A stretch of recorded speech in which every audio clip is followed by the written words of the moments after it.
Mga idol, paano na lang po kung isang gabi meron po kayong makasalubong sa daan ng isang babaeng sumasayaw sa weirdong paraan?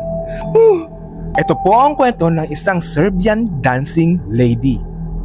Ang Serbian dancing lady ay nagmula sa bansang Austria at ito ay nagsimula noong September 26, 1998 at bumalik ito noong 2019 at 2023.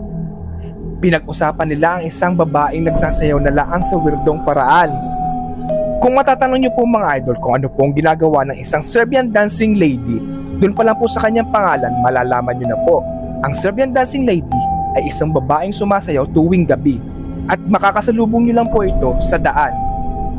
At kalimitan niyo po itong makikita simula 12 AM midnight hanggang alas 3 ng madaling araw. Alam niyo ba mga idol na hindi lang po siya basta